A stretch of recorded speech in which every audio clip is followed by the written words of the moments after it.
Hey, guys, John is here. Ready to continue our lesson? Yes, I'm ready. Great. Today, we're discussing fashion designers, focusing on Alexander Herchkovich and Oskar Metzavot. What do you think about their contributions to the fashion industry? If I have to be honest, I don't know them.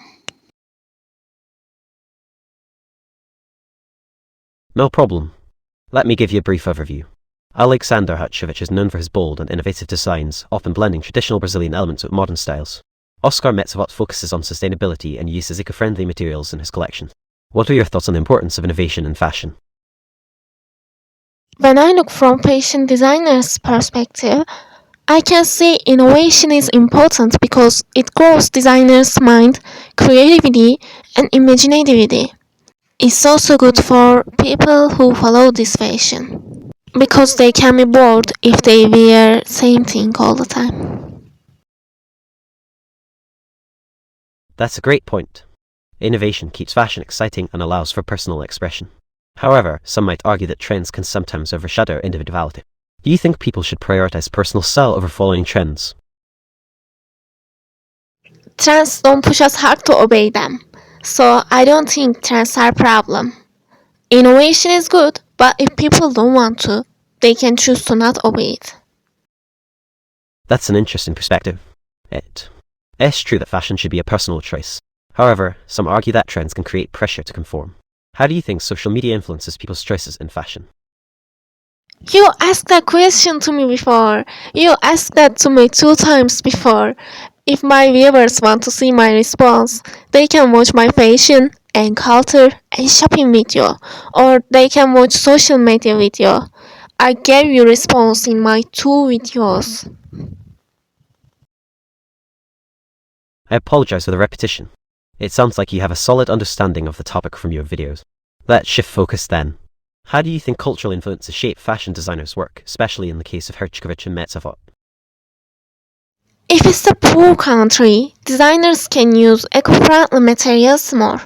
Maybe it's because of just they love nature, but as a cultural influence, if they reach money hardly, they can choose to make eco-friendly clothes by themselves. That's a thoughtful observation. Economic conditions can definitely influence material choices. However, some might argue that in wealthier countries, designers have more resources to experiment with sustainable practices. How do you think the fashion industry can balance luxury and sustainability? It is possible to make luxury and sustainability clothes at the same time. You can use eco-friendly materials, but it can look luxury. Absolutely. Luxury brands are increasingly adopting sustainable practices without compromising style. However, some critics argue that true sustainability often comes at a high cost, which can limit accessibility.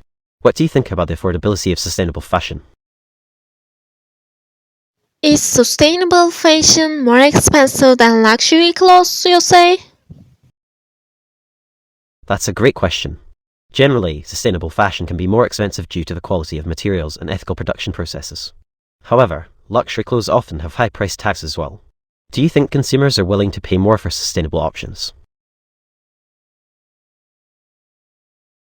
I don't think nobody is willing to pay more for anything. That's a valid point. Many consumers prioritize affordability over sustainability.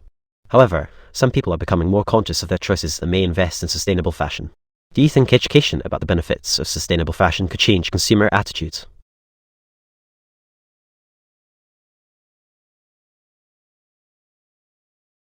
For sure. Education can play a significant role in shaping consumer behavior. If more people understand the positive impact of sustainable fashion on the environment and society, they might be more willing to invest in it.